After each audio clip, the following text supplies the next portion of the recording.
since about 2008, every single day. And luckily, I work in the unclassified space, so I can be very frank about everything. So our basic agenda is I'm going to give you a little bit of background on me and who I work for so you can understand the larger context of what I'm talking about and where I'm coming from. We're going to talk about espionage actors. I'm going to show you some examples of what's going on and talk about the threat. And then I'm going to talk about high-level strategy for actually countering this stuff. And some operational tactics, stuff that you should be doing at your organizations in terms of architecting your networks and procedures and whatnot that you should be thinking about. And if we have any time, we're going to go into QA. I ask, just because I'm trying to pack so much stuff in a short period of time, to leave any questions till the end, or hit me up at any point during the con. You know, Q&A is, you know, the whole weekend. So that's our basic agenda. I'm a hacker. I've been practicing InfoSec in one regard or another since about '97. My educational background is actually in communications, not computer science, so I come at things from a slightly different angle. I'm a total sellout now. You know, that is what it is. And basically, the areas I specialize in are information warfare, looking at from the full spectrum. So not just, you know, computer intrusion, but also what we do with messaging and media and communications and stuff like that. Cyber counterintelligence, which one of the ideas I'm going to talk a lot about is information security, if you're practicing it correctly, is actually cyber counterintelligence. So I'm going to talk about that a bit. And technical operations, running network systems, you know, structuring teams and procedures around doing all that stuff correctly. And I have been at 5 conferences in the past month. We have a serious, like, security conference bubble going on right now.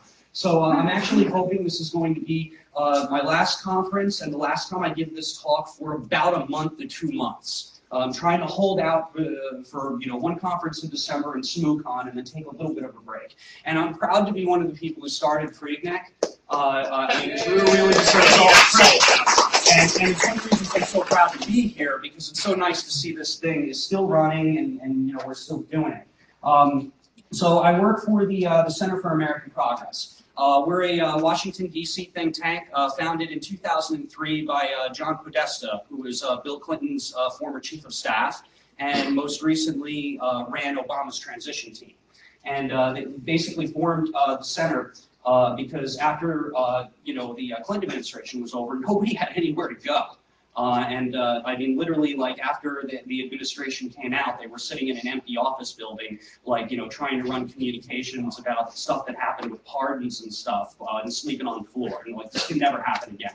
You know, we need to have an organization that, you know, serves the progressive movement in the same way that, like, you know, Heritage and AEI and all those organizations support the, you know, conservatives and libertarians, etc.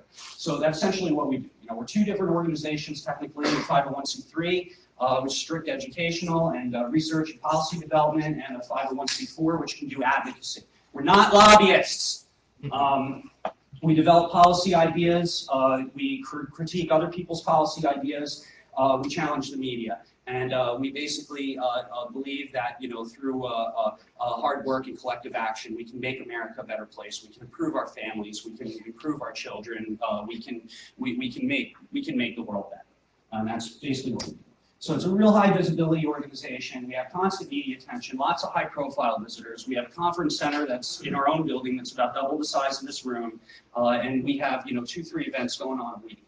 We've hosted, you know, Bill Clinton, Joe Biden, Timothy Geithner, Janet Napolitano, Tony Blair. I mean, we have foreign heads of state coming in and out of the place.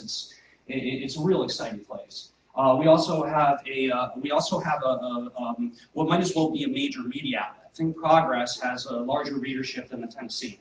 And we have a group of, you know, 15 people doing hardcore research all the time and doing reporting. I mean, we send people out to the Occupy protests and stuff like that, and to, you know, events all over the place to really get information. So we're doing some unique stuff there. It's a threat-rich environment. You know, we're a foreign espionage target because, you know, we inform policy, and anybody who's interested in United States policy is interested in what we're working on. And we see the same, you know, high-volume attacks that anybody who's running a large network does. In addition, we have a very high turnover environment. Like that picture there is 1/2 of one internship class. And we do 4 internship classes a year. So if you factor in our internship program, we're almost 100% turnover. just based on that. Now that's with core staff that's very stable and doesn't, and doesn't leave. But we've also sent like 70 people to the White House since the Obama administration started. So one of the things of the center is it's a place where people will come and work for a year or something and then move on somewhere else. So that makes running the environment very challenging. I try to maintain a very permissive office environment. We want a kind of campus environment. I don't want to be able to tell people that they can't use software that they want to use.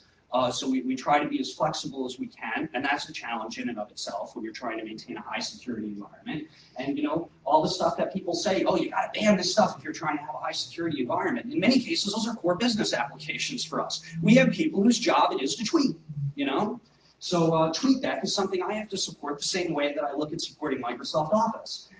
Huge internet presence. We are pretty much our own ISP. We have a fully autonomous network. We own our own IP space. We take transit from multiple providers, and I provide transit and internet connectivity and hosting to partner organizations. Great example of some of those. This is just a partial list. In some cases I'm doing hosting for people. In some cases I'm just handing them internet connectivity like I'm their ISP. In some cases I'm operating like a managed service provider. And some of these projects in and of themselves have pretty high detention rates. Like Satellite Sentinel is one of my favorite. We formed this, it was George Clooney's idea, believe it or not. We formed this group between the Harvard Humanitarian Institute and the Enough Project. And they are basically have access to all the high resolution satellite imagery, the commercial stuff, the 50 centimeter resolution stuff, and they're monitoring troop movements and mass migrations and crop cycles and stuff like that in conflict regions in Central Africa. They've discovered mass graves.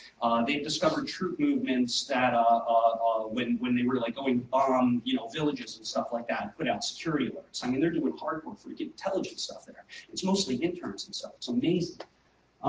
So anyway, I track 3 major threat groups. Espionage actors who are out for information and intellectual property, cyber criminals who are out for money, and hacktivists who are basically out for the fame and shame. Regardless of what you think of anonymous or whatever, from my perspective, I have to track them. And I also have terrorists, not on my radar. You see the same threat grouping. This is the same one everybody uses, only terrorists are usually on the list. I'm not tracking terrorists because I don't see them attacking me. But what we're talking about today are espionage actors, and I'm going to focus on one in particular, China. Yes? I'm sorry, but I want to ask you, like, in the cyber domain, when people talk about terrorism, is that bullshit, or is there specific stuff that's happening in there? And if so, like, out of the scope of my talk, I could talk 10 minutes for that, but I'm not. I'm sorry. All right. I gotta keep moving and talk fast because I want to get a lot of information out to you folks. So yeah, there are a lot of espionage actors out there other than China. There are a lot of countries that have offensive cyber capabilities. That too is out of scope. I want to focus on the threat that you're most likely to see. And I want to tell you about that threat, and I want to tell you about things that you should be doing to meet that threat. So, oh no, here it comes. He's about to say APT. So, who here's tired of vendor FUD surrounding APT? All right? All right, let's put that aside. Let me tell you what the deal is here. Whenever you hear somebody talk about APTs in the plural, they don't know what the fuck they're talking about. Stop listening to them. When you hear somebody talk about the APT, like it's a proper noun, what they're probably referring to is the intrusion set that was developed by the Air Force. Now, when the espionage activities that have been going on started to really ramp up around 2007, 2008, there was a problem. All the folks in the classified space couldn't talk to anybody in the unclassified space about it. You said the word, China and espionage, and everybody would have to clam up. So the intrusion set, which an intrusion set, by the way, is something that refers to tools, tactics, and methods that surround a particular set of intrusions. So in a situation where you don't have concrete attribution, but you have a lot of information that ties together a set of attacks, you basically have an intrusion set. That's what the APT refers to. And so people who can't talk about Chinese espionage for classification rules can talk about the APT. In fact, just yesterday when I was giving this talk at the other con, the FBI guys going after me were all like, yeah, we love the fact that people know what the APT is now because we can talk about the APT. Before that, we didn't have a way to acknowledge any of this stuff was going on. So that's why this term exists. Vendors are screwing it up, but that's basically what's going on here. So use it correctly. If you hear somebody talking about the APT, or you're talking about Chinese espionage and stuff like that with people who have clearances and can't talk about it on that level, refer to the APT. Now you're in. Now you know what's going on with that. Now the term actually does have some meaning. By advanced, there's one thing I want you to focus on in this slide. It's this line. Adjust tactics based on the target's posture. That is how they are advanced. Nothing else matters. If you understand that idea, you understand the nature of what's advanced. Because the APT isn't trying to speak at black hat. They're trying to own your company or your organization and get out information. They're going to use the lowest level tools they can do to accomplish that goal. The stuff that ties the least amount of information back to who they are. Public stuff, old exploits. So would that be like with the RSA hack, they used a really obvious off-the-shelf? Yeah, no, totally. If it gets the job done, it's done. This is espionage. It's not trying to impress people. It's not trying to impress people in the security community. So that is the way in which they're advanced. And they do work the full spectrum of computer intrusion, and they can elevate their tools and tactics as necessary. They're persistent. Now, that doesn't mean that they are maintaining constant activity in your network. It means that they're not giving up. They're formally tasked with a task to produce an intelligence product that is of interest to whoever is tasking them. In that way, they're not going to, they're not just going to give up. They're going to keep pursuing that goal. And that's what the persistent means. So you need to understand that bit. If you find yourself targeted, it's not going to go away after you clean up the intrusion. They're going to let you think they went away after you cleaned up the intrusion you detected, but they're still going to focus on you. And threat. It is a serious threat. I love this quote. I mean, whatever you may think of Michael Hayden, he is the consummate intelligence professional. The man ran CIA and NSA at points in his career. He knows what he's talking about, and he will sit back and say that he's an absolute awe and wonderment of the Chinese espionage efforts against the United States. We're not dealing with some malware coders in Russia who are just trying to get something, to get some kind of financial gain and then move on to another target. We're dealing with serious, serious actors, and they're trying to get any type of information that basically benefits the state. So that's what we're dealing with. There's a few versions of this quote because he keeps saying it at different points. He really wants to get that message out. Now, in terms of the targets, now I could produce like 10 slides like this. When I was putting this together, I just went out and started, Googling logos for companies that, it's been publicly acknowledged that they've been hit. But it's a lot. 10 years ago, it was just the defense base and DoD. Would it be possible for somebody to grab me a glass of water? Bottle of water or something? I've got a bottle of water for you. Okay. It was just the defense base 10 years ago. After the Olympics in around 2008, the gloves really came off, and they started targeting sectors all over the place: financial sector, tech sector, chemical sector, you name it. I mean, I've heard stories of companies that didn't even have real significant interests in China, but they were still getting owned. I've heard situations where companies were involved in merger and acquisition stuff involving companies in China, and then bam, they're getting owned. So it's very widely targeted. Now, I mentioned that that they're very organized and they show division of labor. In some of my data and my forensics work, I pulled out, I condensed a bunch of log data associated to the activities of an email harvesting team. Basically a team that would have legitimate login credentials for users that were compromised, and then they would use those to just simply log into webmail and monitor their communications. Real kind of low-level thing, but very effective. And I condensed that information over like 30 days and, plotted it out here. Now, we're talking about a team. Now, keep in mind, Shanghai and Beijing are roughly 12 hours split from us, right? Get in about 6 o'clock in the morning. Probably do a project planning meeting around 9. They take lunch at 11. I've never seen them miss lunch. Get back from lunch at 12. Work till about 4, go out, have dinner. If they have a campaign underway or something serious, maybe they'll come back and do a little bit of work after hours, right? Now, they also have a 7-day work week.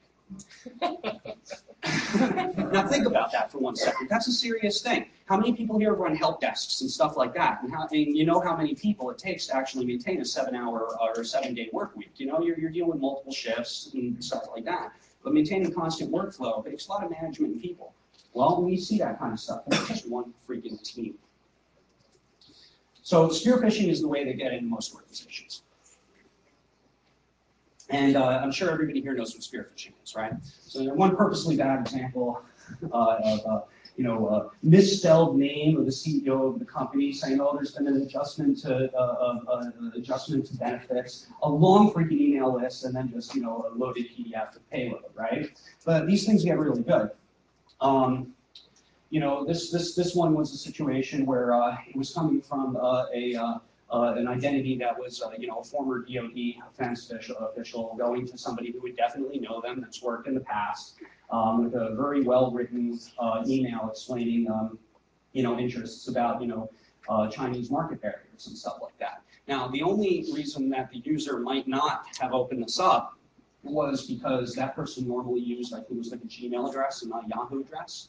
But that's maybe the only cue the user would have. Most users aren't gonna catch that.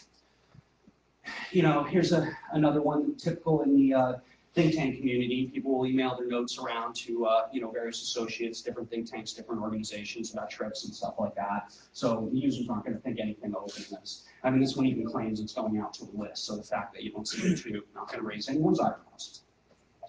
And little subtleties, since they're monitoring so many people's emails, they know little things like A/S is how people refer to assistant secretaries and stuff like that. So they understand the language and whatnot of the sectors that they're targeting, so they can craft this stuff well. This one was actually a clever one because these are actually links off to an external web page, and they basically scrape the webmail interface that the person would expect. And had it rigged up to collect identities, and they had a URL that where they basically took what would be the host name of the server people would expect, but then it just had something like mynetAD at the end for the actual domain. So if you're like using a browser like IE6 that doesn't have a big address bar, even if you're looking at the address bar, you're not going to freaking notice it. By the way, every attack I've shown here, I was successful in thwarting. Updated contact list. This is the most stereotypical one you'll ever see. And there's one I've been calling engagement spear phishing, right? So like here we got an email coming from a Yahoo account of somebody who's a high-level person going to a junior person on their team, right? It's got a SIG, it notes their real American Progress address, and the fake Yahoo identity. It just has this joke, no payload, no attachment, just this really horrible, lame, freaking joke. And junior person gets this email and goes, "What? That was my big boss sending me bad jokes." And replies back like, "Haha, thanks for sharing." And 5 minutes later, an email will come back. "Oh, awesome! Please find the attached file. It's about a funny cat." I can't make this shit up. It's about a funny cat, for Christ's sakes. So, so when I see this kind of stuff happen, I'm like, yeah, just keep engaging them. Get them to send you more stuff, please. I like funny cats. So let's just say, you're owned, right? What type of, C2 activity and stuff are you going to see? Well, I'll tell you, it's clever. One of the things that these guys have is a plan for when they get caught. When you respond to an intrusion, when you attempt to remediate, you're going to give them intelligence about what your posture is that they will use as they go down the line.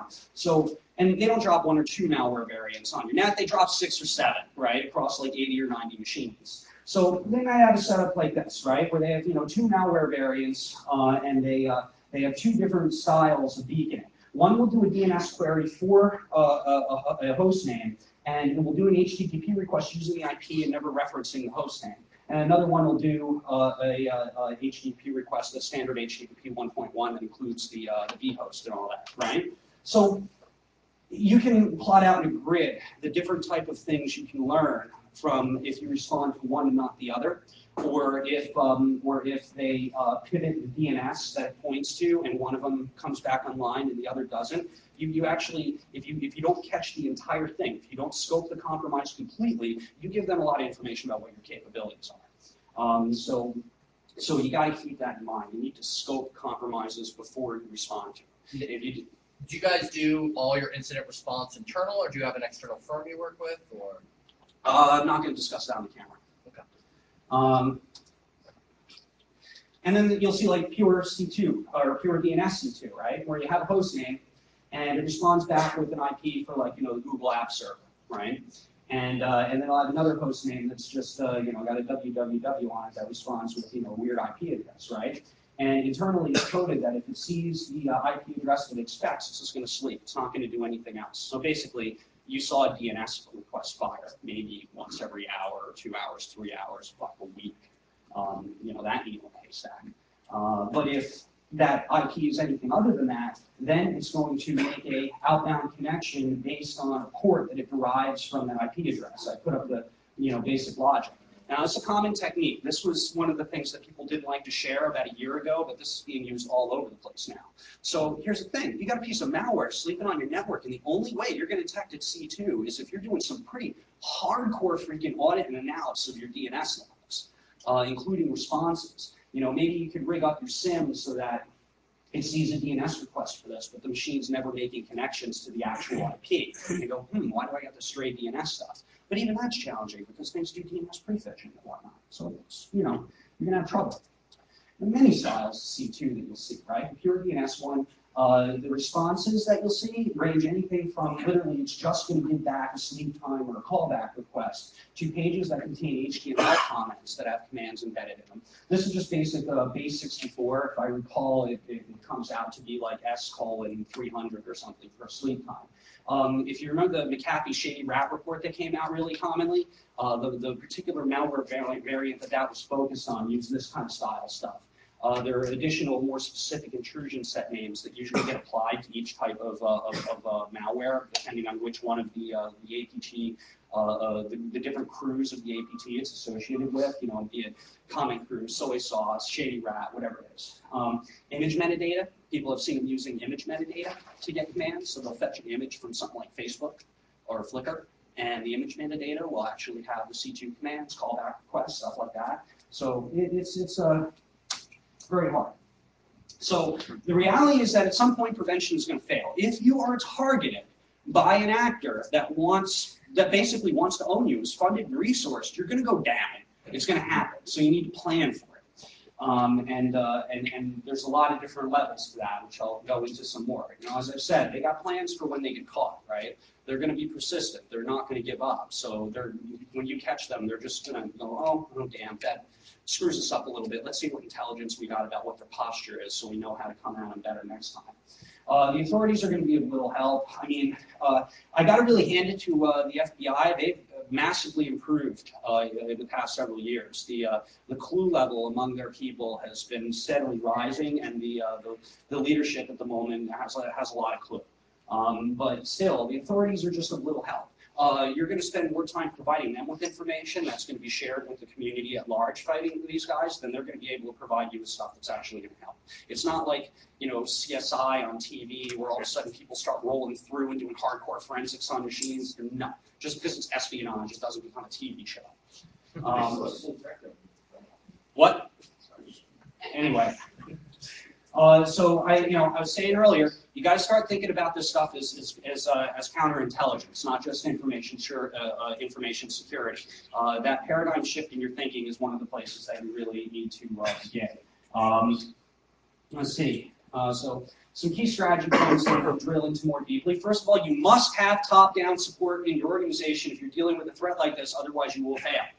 You have to have cooperation from your legal counsels, your CEOs, your CFOs. You need to be able to sit down with your financial people and go, where does this risk fit into our larger picture, and what type of funds do we allocate, etc. You've got to be, you're going to be having discussions like that while you're talking to your legal team about notification requirements because, PII went out the door, and just because it's foreign spies doesn't mean you don't have notice requirements, blah, blah, blah, blah, blah. So you need to be prepared for that. You need to set realistic expectations and all of that. And it's a big part of the whole preparation thing. And I mean, I think this is good. Even if you don't work at a company that's, likely to get targeted by the Chinese, you should still have that mental preparation. It's just part of being good at this craft. All right, so yeah, I started talking about this. Yeah, be prepared for the worst day of your career at any given time, because it could come down. Just be ready for it. Every day when you go in, is this the day that we're going to have the Black Swan event and all hell's going to break loose? And because if you are, you can be that source of common reason, and you can really make your upper level management and whatnot feel very comfortable with you as somebody being in charge of the response. So I mean, I can't emphasize how important it is to literally just be mentally prepared at any given time for shit to go very bad. And it's spies, man, have fun. And I have a little thing that I kind of do to kind of keep myself focused. And these little mantras I kind of keep in my head, or little things that sometimes I'll just put on Post-it notes. So if I need to just kind of bring my thinking back around to a nice place, I can. My study, empathize, defeat is one of the things I'm always telling people. Just study, empathize, defeat. That is how you really start focusing on a threat. You learn everything you can about it. You try to think like they think and understand what their goals are, and then you defeat them. And then this fencing mantra, I can't remember who posted this, but somebody who's an APT fighter posted this up to their blog. I'm like, that's great. And I've been like running through that thought process a lot. So we know the typical information security process. It's this, you see it all the time. Detection, response, prevention. That's the kind of cycle you're always trying to run, right? When you actually have something targeting you, the threat intelligence feeding that entire system and feeding that entire process is the thing that you really, really need to focus on building. Because there's like vulnerability-centric security and there's threat-centric security. Most of the time we're practicing vulnerability-centric security, where we're focusing on our weaknesses, the places we have a threat surface that's unaddressed, right? And that's good. Obviously, you got to do that. If your pants are hanging down somewhere, you pull them up. But when you're being targeted by an actor, you need to think about what the threat's going to do. Because if you spend so much freaking time storing one thing that they can just go around, you need to think about what their tactics are and what their interests are. And I keep wanting to drill this. Advanced information security is cyber counter-espionage. Start thinking in that mindset. Is education a part of a good information security program? Yes. Is it a key part of counterintelligence? You bet your ass. And I bet if you can go down the list and think of just about everything that you need to have in a serious cyber security program, it comes down to that. So yeah, your internal threat intelligence. I put this one at the top because it's the hardest. Really, in most organizations, once you take HIPAA and PCI requirements out of the equation, basic protection of PI, and the stuff that I call actionable information. By actionable, it means if it's breached, you have to send a lot of freaking notices. You have to take, action on a regulatory basis. But outside of that, most organizations are piss poor at classifying their data and saying, this is the stuff that's public. This is the stuff that, is restricted, it's internal only, but it's not sensitive. And this is the stuff that's this is our intellectual property. This is the stuff that we're going to make $1 billion off of over the next 10 years, You got to be able to classify that data so you can structure your security controls to adequately protect it. And you need to follow what's going on, so you know what type of techniques people are using, and you know what type of interests they have, and whatnot. So you can, again, inform your whole response. And networking, keep track of their targets. APT doesn't just target organizations, they target specific people. In fact, a lot of times the reason an organization will be targeted is because a person came to work there or something that was somebody they were tracking. So you need to know who the people in your organization are that are most likely to be targeted, so you can basically audit every damn thing they do. Because one of the things that APT goes for is legitimate user credentials, so they can actually work within the context of user. Because if you get in a network and you start shooting off scans everywhere and just all kinds of crazy lateral movement and stuff like that, you're likely to raise red flags. But if you've gotten to the point where you don't really have to do that, you have legitimate access to the network and it's from users who have the information you want, it becomes very easy to go under the radar. So you need to identify their targets and literally audit everything they do. Where are they logging in from? Do you have somebody who's logging in from Nashville, Tennessee and Washington, D.C. at the same time? How the hell is that possible? So facilitating that kind of thing in your program. I like this concept of the kill chain. Okay. I like this concept of the kill chain. A guy by the name of Mike Clocker, who works for Lockheed or Northrop, came up with this, or they came up with it and he presented it or whatever. But I put the little URL here. There's a few papers and stuff he's written about this way of looking at successful exploitation. And I think this is something that everybody should kind of wrap their head around a bit, because it's a good way to look at how to prevent attacks and how to collect intelligence about what they're doing. So let's take a look at a successful attack. The adversary is going to do some type of response. practices. It's probably going to be more about people trying to figure out, names of some key people, associates that they might have based on conferences that they went to or something like that. Something that they might use to craft a spear phishing email. Or it could just be, scanning address blocks or whatever. That's kind of rare. And they're going to weaponize something. They're going to create a package to be delivered. They're going to create a loaded PDF or a Word document or a phishing page or something. They're going to create something. They're going to deliver it somehow. Like if I keep using the spear phishing example, but they're going to send that email with that payload, and it's going to get delivered. And then somebody's going to open it. It's going to exploit something, be it a Word or a PDF or Adobe exploit or something. It's going to install something. That something is going to establish C2. And then once they have command and control capability, and they can do whatever they're going to do there, the game over point is exfiltration, when data is leaving your network. Now, at any point in this chain, that you break this chain, you break the attack. Until exfiltration occurs, it's all fun and games, And sometimes the gaps you have to respond here are very, very, very narrow. Like if you have a successful installation, successful C2, the number I've heard that the folks at in the hardcore space, all the defense companies and stuff like that are really on top of 7 minutes. You have 7 minutes to respond. At the point you have a successful, an intruder is actually able to get in, initiate command and control, you have 7 minutes before data's out the door. And with my help, you can do it in 5 minutes. Yeah. No, it's 7's kind of your cutoff, right? So you get to apply. One of the things we've been saying for years is, as a defender, you have to be right all the time, and the attacker only has to be right once. Well, if you're doing this stuff right, you have a lot of opportunities to stop an attacker, a lot of different things you can do. If you're maintaining good IP intelligence about IP addresses and proxies that are being used by the bad guys, you can block things at delivery, perhaps, right? You can avoid, shrink your threat surface just simply by keeping things up to date, right? That's basic. The installation you can bring around with execution control, application whitelisting, that kind of thing. By the way, antivirus useless. C2, if you have good network monitoring, deep packet inspection, looking for things that don't make sense, you might be able to catch something there, right? And egress traffic control. If you got good DLP or something like that, may be able to actually stop the types of methods that actually move the data off the network. You can stop it there. So it's just, it's not hopeless. But the key stuff is you got to think in terms of defense in depth. If you are depending on one control to stop an attack, you are doing it wrong. Like if you find yourself in a situation where you've defeated an attack, a spear phishing email and it was stopped because it got caught by Microsoft Forefront, or because it had execution control, wouldn't let it execute, or you caught C2. You always have to ask yourself every time, okay, if that thing that caught the attack failed, if that preventative measure failed, was there something else that would have caught that attack? If the answer is ever no, your job ain't done. Because you have to remember, prevention is eventually going to fail. So if you were ever in a situation where you stop an attack and that was the only control that was going to catch it, you got to go deeper. You got to go more. You got to stack it up and layer. So we're kind of getting into the operational tactics stuff. Log management and SIM is very, very important. I mean, you have to know what's actually going on in your enterprise. You've got to be able to ask a question like, what is this user doing, and get a really good response in a short period of time.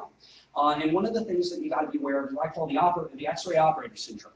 Now, when you're flying at the, going through the glorious TSA checkpoints, you notice they cycle the people around the positions every 15 minutes roughly.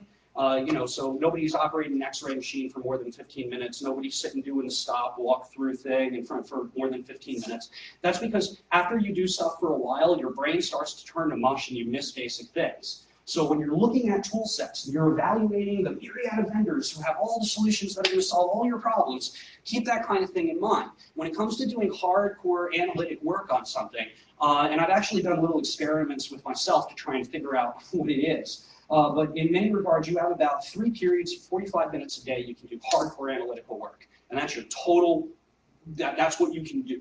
So when you're looking at your tools, you need to think about that in your team and what what's the human part that you have to apply to the problem? What are the tools that are available to you, and can you make those meet so that you can form a program that's actually going to be able to have an ongoing audit process for all the things that you're interested in? And that in and of itself is a challenge. I mean, it's you, it's your people, it's your teams, it's your tools, and you need to look at it from that perspective. It's more about, you know, it's not about dashboards and neat-looking displays, right? And you know, the big picture of all the information. You know, there's one of the things I thought about is, okay, you know, what is the percentage of, you know, my network that's devoted to monitoring what my stuff is actually doing? If I have 10 servers actually doing things, and I have 3 servers that are you know, responsible for, you know, monitoring what those things are doing, is that insane? You got to kind of keep that in mind, and I actually kind of track those, how much of, you know, my overall infrastructure is doing stuff versus watching what stuff is doing, because it's possible to have it be 50-50, and try explaining that. Network segmentation. This is both the easiest and the hardest thing, right? It's easy in that there's always something you can do to improve your network by further segmenting it out. I mean, one of the most basic concepts is users and servers should be on separate segments. They should have security policy governing what can happen back and forth between those two things. If you have a bunch of Windows file servers and print servers and stuff like that, like every organization does every user on the network also need to be able to get at the RPC ports of every one of them, or the RDP ports and, you know, that kind of stuff? No. When you do segmentation, you apply policy to things. You limit the space in which an attacker can move when they're actually inside your organization. If you separate out, you know, desktops by you know, user group and stuff like that, if, you know, your marketing department guys get owned, it doesn't necessarily mean that they can immediately move laterally over your engineering group. So there's always something you can do here, but it's very hard because, you know, you have to interrupt people and, you know, move things around and develop policies, and it's work. But you log everything that goes over a gateway. If you can log anything, log it. You're going to need that data. Because one of the things that's going to be hard is when you're compromised, you have to scope the compromise. You have to know the extent of the compromise. Because if you don't get all of it, they're just going to, okay, he missed that one buried malware, bring it up, move laterally, and you got problems. So, and you know, there's all kinds of like little rogue devices that are impossible to secure that everybody has on their network, be them printers or whatever, or be them that one particular system that this one group uses that it's nearly impossible to update. So you need to protect that stuff. You know, if you have like, you know, kiosks and stuff around, you know, should the machines that are your kiosks in the front of your office be able to, you know, talk to the database servers? You know, obviously no. So, and to drill more on this, one of the things that you should be doing after the con, if you haven't thought about it, is segmenting out the most privileged areas of your network, which are really you running the network, you running the organization. Your help desk people who are bringing in machines and working on them and stuff like that should not be on the same segment as your senior admins. Because the worst situation you can ever be in is be compromised and be like, crap, I can't even trust the computer sitting in front of me right now. So how do I even scope the compromise? I don't know what my monitoring systems are owned. I don't know what my, you know, senior admins, if all their workstations are owned. So you've got to do things that make a little bit of your management tough, like having your admins sit in an area where nothing can talk to them, not even the management servers, not your SOCOM, not nothing. You know, those people install their own updates and they don't browse the web aimlessly from their machines. They use that stuff for administrative purposes only. So at least if you get owned, you can rest with some assurance that like those particular machines can be used to do analysis and walk things back. That stuff is very, very important. And the exact way you would implement this kind of practice is going to differ from organization to organization. Think about it. If there's one thing you do, set it up so that you can be in a position to scope the compromise and work it back. Egress traffic control, or DLP, there's so many different ways people talk about this stuff, but what it really comes down to is all the stuff on your network that's actually out talking to things on the internet. You need to know everything you can possibly know about that. I mean, everything. You need to maintain logs of every URL that's visited. If you can, you know, man in the middle SSL for unknown sites, do it. You know, like a lot of you know, equipment now allows you to do the SSL man in the middle stuff, and there's a lot of privacy and, you know, just best human practices stuff that kind of plays in there. But like, you know, it's very easy to say, hey, any site that's well known, don't man in the middle of stuff. I don't need to man in the middle, people checking their bank accounts, right? But if they're connecting to some unknown, site somewhere, maybe I want to man in the middle of that so I can do some, DLP or some type of detection. So keep that stuff in mind. Your servers rarely need to talk to the internet. For Christ's sakes, why does your print server need to talk to the internet? Why does your file server need to talk to the internet? They don't. They might need to talk to it to get updates, and that's even rare because you usually have something that handles updates. But your servers don't need to talk to the freaking internet, so don't let them. And for that matter, alert on it. Because if you have a print server that all of a sudden is trying to talk to IPs in China, you probably would like to get an automated email about that, wouldn't you? You got to control naming and lookups. This is one way that, if you think about it abstractly, some of the most important information that comes into your network that your computers make decisions based on involves naming. So you got to have complete control of that. Plus, if you need to cut off a C2 channel for 30 machines at once, one of the ways you're probably going to approach that is by disrupting the naming chain. It's either going to be naming or on IPs or a combination of the two in most cases, unless they got some crazy IP set kind of C2 going on, in which case it's still kind of IP. But naming is important, right? And you really need to log DNS queries and responses, and that's a hard problem, by the way. A lot of data there if you start doing that in a large enterprise, so it's a challenge. There are things you can do to make it easier. If you have all your DNS servers forward to open, DNS or something like that, and you don't allow port 53 traffic to go to anything other than stuff that you designate you want it to go to, you can really get control of this. It's possible, and that's something that will give you a lot of ground to maneuver. Update and vulnerability management. I'm doing pretty good. Update and vulnerability management, right? Now, we used to approach updates like, okay, Microsoft released the patches, we'll push them out to the backup servers and development servers and, the clients and IT, and then we'll let it roll for 2 weeks. And if there aren't any problems with the patches, then we'll roll it everywhere else. Can't do that anymore. Those days are over. I actually went to a hacking con in Beijing back in 2009 to just kind of get a feel for what their version of our community was doing, and there's always themes that run through all these conferences, right? Because from time to time there's different things that we're interested in. You can usually read it, like, oh, I really just got Arduinos right now or whatever. There's always something, right? At that point, the thing I was getting there was about reverse engineering exploits from patches. Binary diffing and static analysis of, updates and stuff released by major vendors, going from patch to exploit, basically.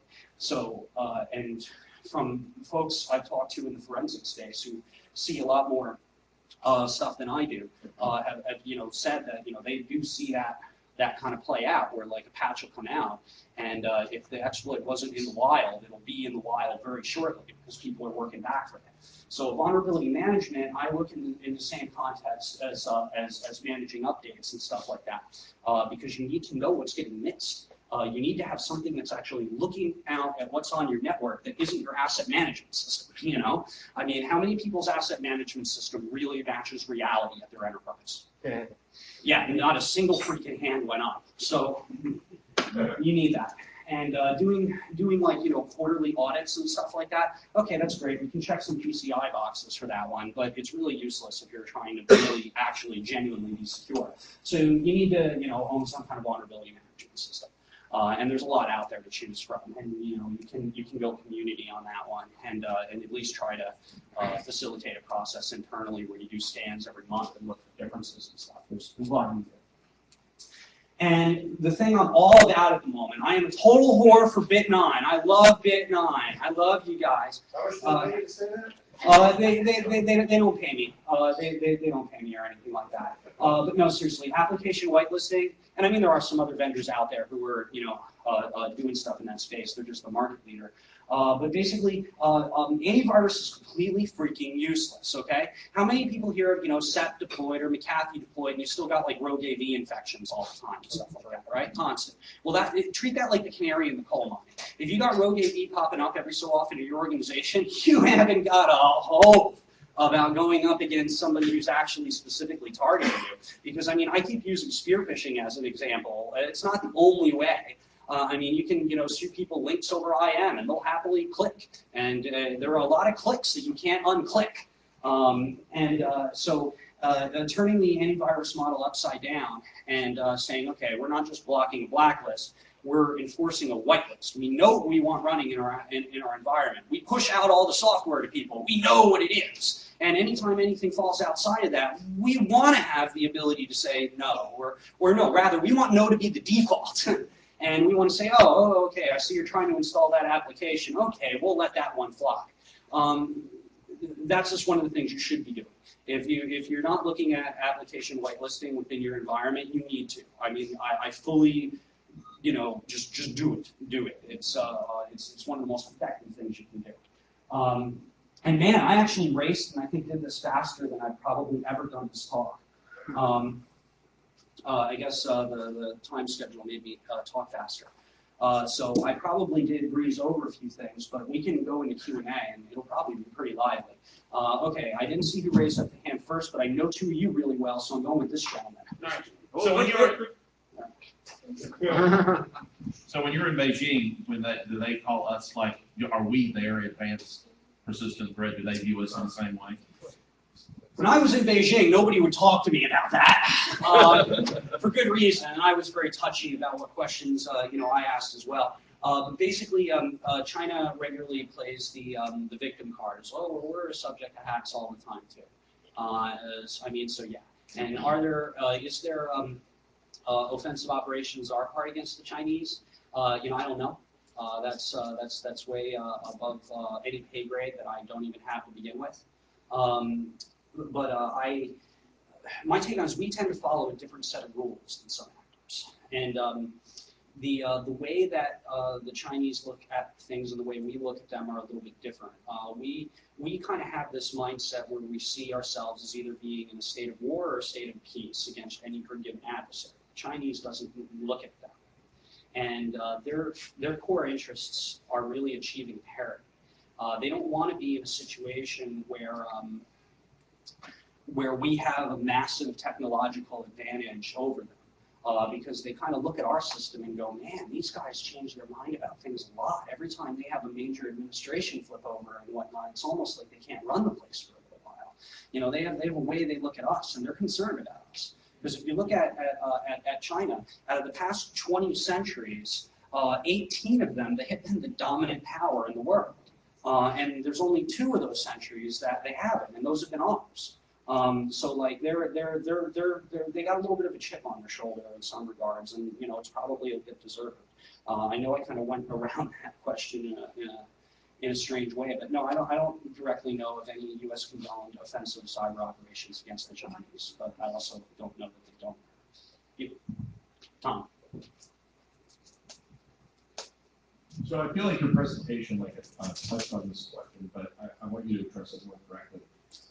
So you talked about how an advanced adversary is an adversary who adapts their attack techniques to the defensive capabilities of the target. Yeah. So when you are successful at detecting one of these events in your environment, if you react by remediating the event, by stopping the attack in one of the 5 of 7 opportunities that you have to do so, you're sending a message to the adversary that you've detected what they were doing and that you're posting the fact to stop them and prompt them to adapt and potentially hit you from a different direction that you can't see. So when you talk about intelligence, what I think you're saying is,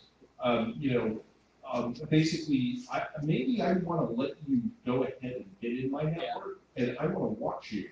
Yeah. And because at least I know what the hell you're up to. I know where you are. I know what you're doing. And I know when the temperature gets high enough that I'm actually going to freak out. And the thing is that I guess that's a scary concept for a lot of us. Oh, it's a terrifying concept for a lot of people. I've had this discussion with a number of people, and the opinions about the right way to approach that problem and how to basically throw them off the track and make them think they got farther than they did and all of that. There's widely varying opinions. But I mean, on a simple level, if you're identifying the spear phishing attacks that are coming in and you're thwarting them, you can open up that, attachment in a honeypot environment and gain some intelligence on the attacker's techniques, C2 methods, stuff like that, right? I mean, totally, definitely. I don't think that's a bad idea. I will tell you, they're very good at detecting honeypots. They're very good at detecting when they're in an environment. I mean, you can't just spin up your shit on VMs and expect them to just come in and start doing internal reconnaissance and attempting lateral movement. No, they're going to figure it out immediately. So it's tricky. And yeah, I've definitely had hosts that I knew were compromised, and just made sure that there wasn't much damage or much that hosts could get at, and just let them sit there and watch for a while.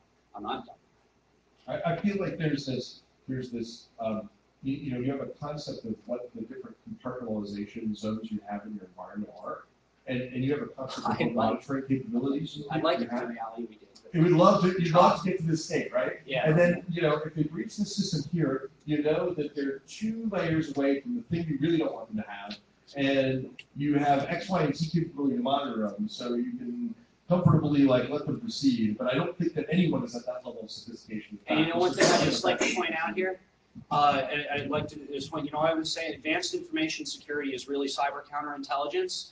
This is that. This is what I'm talking about. This is the kind of thinking that you start to go down.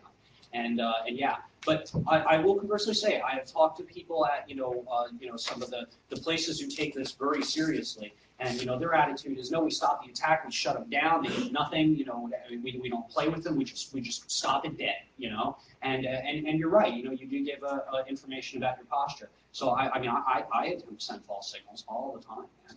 I tell people when I see engagement, if you're spear phishing, I remind people try and shit, engage them. Just don't open stuff. Let us know what's going on immediately. But okay, thank you. Yeah.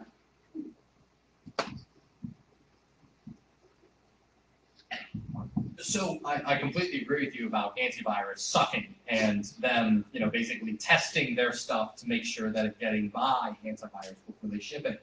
I'm interested in your experiences in deploying application whitelisting inside of a large organization, and also how good is application whitelisting when you're whitelisting an interpreter like Java or Python? Okay, and then they're passing scripts. Yes, no, that depends totally on the implementation. One of the reasons that I like Bit9 is it understands Java, it understands ActiveX, I believe Python now, and Adobe Air. So basically all the, it's been a while since I went down, but all the scripting environments that I'm allowing in my general user population, it works. So yeah, application whitelisting is not a fire and forget technology. It's not something that you're going to just deploy like antivirus and then you're done and you just need to make sure it's in your build images and blah, blah. No, it's something you have to give attention to almost every day. Because one of the things you find out immediately is how much software is actually getting installed on machines and stuff that you didn't know about because it just didn't require administrative credentials to be installed. You find out about all that immediately. You find out about every browser plugin that people are using and stuff like that. And but it's there's a curve to its implementation. At the beginning, it's very, very, very hard, right? There's a lot of work you need to do, a lot of attention you need to put on it. But then, that curve levels out because you're building this global whitelist that is encompassing everything that's being used in your enterprise. And past a certain point, the only stuff that you're, having to give attention to are the new applications. There are some things that where updates can be tricky. All the Microsoft stuff's easy. All that, Patch Tuesday stuff, all the Adobe stuff, all the, Firefox, all that's totally easy. Not a problem at all. The various solutions like, Bit9 understand updaters and has improved updaters and stuff. But then there's just little applications that'll come around like TweetDeck that are just freaking infuriating. Because to get TweetDeck to install, the update comes, you need to improve the update. The update's going to run because the installer's put together like crap. There's another component that stuff isn't going to be able to figure out. It needs to be whitelisted too, so you need to whitelist that. And then finally the update can install. And then it can be installed everywhere, not a problem. But occasionally there's some things like that will cause headaches. The reason I love it so much isn't because it's easy, it's because it's effective. It is super effective. If you actually get application whitelisting deployed to your organization, your rogue AV style infections will be 0. So when I push this through at the center, I just, when we're doing this, we are definitely doing this, there's no arguing with me, we are doing this. And I kind of took that approach. And there were definitely a few people who resented it a little bit because it caused a lot of headaches the first few weeks and whatnot, when there were little applications here and there that weren't in the global whitelist who had problems. But now that my help desk hasn't had to remediate a machine for something like Rogue AV in a very long time, so they're very happy about it. They no longer have a problem with the fact that every 2 or 3 times a week they need to contact the operations and the security team and be like, we need to get this thing whitelisted. It's a minor inconvenience as compared to having to work constant remediations. So after you get over that curve, did you find a lot of acceptance among like the CIO and the people who actually said, okay, this was worth the Oh yeah, no. At this point, the general line in the center is, man, it's a blessing and it's a curse. But more on the blessing side, like it's accepted.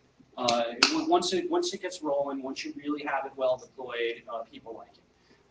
And every now and then, one of the situations that can come up is all the various kind of web conference stuff, the WebExes and stuff like that in the world. Sometimes one of those types of things that you haven't seen before will come at you at left field, and some user is going to be like, I got to be in this conference in 5 minutes. Oh my God, somebody's got to get this thing on my machine, blah, blah, blah. And all of a sudden there's this massive thing between the help desk and I need somebody ops now, And that can happen every so often, and that's probably the biggest problem.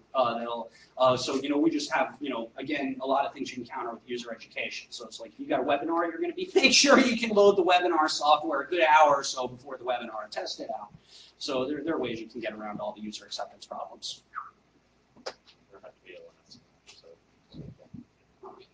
Okay.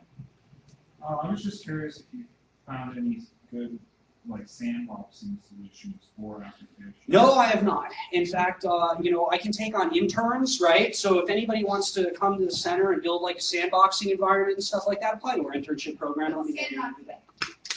Basically, kind of like if you're going to take a spearphishing attachment or an attachment from a spearphishing attack and run it on a machine that's in its own little DMZ and stuff like that to see what it does, in these sandbox. I don't want to talk too much about specifically what my capabilities are at my organization, because as I made abundantly clear when talking to Tom just now, I send out a lot of misinformation. I guarantee you, by hearing my talk, you're not getting any significant information that will help you compromise the center. So I don't talk about exactly what my analysis capabilities are. But I have them, they're scary, I can launch airstrikes, it's really bad. Is there a big red button with a key? Actually, no, we just have that one from Staples that you press go, that was easy. I keep it in my boss's office, we have it right on the wall, so we can just go into his office. So I just want to add to your comment there. With respect to, so a lot of the vulnerabilities that are getting exploited in spearphishing attacks have to do with document attachments. And a lot of the different vendors of document editors are starting to sandbox their editors, not for vulnerability analysis or attack analysis, but to create a second layer that's more difficult for an exploit to successfully pierce. It is not impossible for an exploit to pierce those second layers. So when we're talking about attack purpose sophistication, this is not a panacea, but it should hopefully reduce the susceptibility of those kinds of document software to attack. One that is particularly concerning to me, though, is Tron files. I actually haven't seen a lot of Tron file activity recently, but Tron files are pretty much like EXEs, but nobody knows that, and so people will open them thinking that they are perfectly safe to open. Yeah, there was a lot of that for a while. Yeah, we got time for one more question. Okay. So who thinks I'm full of shit? All right, what's up? Do you see a lot of, I don't want to go keep harping on bit 9, but you've got user roles and workstation roles. You might have a transitory population of users who need to be on different workstations and have, do you see any differences there in your environment? I feel like I am the bit 9 port. Totally. But I actually did a talk that there's a webinar where I talk a lot specifically about application whitelisting and stuff, because one of the things I try to do is make it a hedge against AD. I don't like my AD being the thing that defines what type of security posture, security policy that the machines run. I like to have a hedge against that. So I actually use application whitelisting as a hedge against AD. My application whitelisting stuff does not trust AD in any way, shape, or form.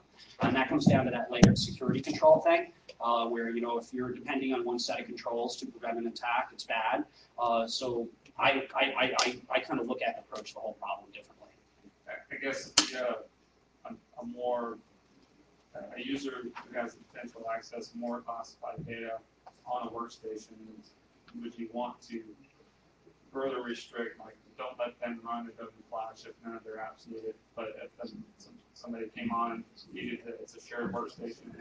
Yeah. I mean, yeah, I look at that, not just the software, the network segmentation, the whole kind of picture, the potential levels of their internet access. I mean, that's definitely, there's a lot to really try and answer that question, because I only kind of see application whitelisting as one part of that. But, you know, do I have narrower whitelist for some situations than others? Yeah, I've done some experimenting with that.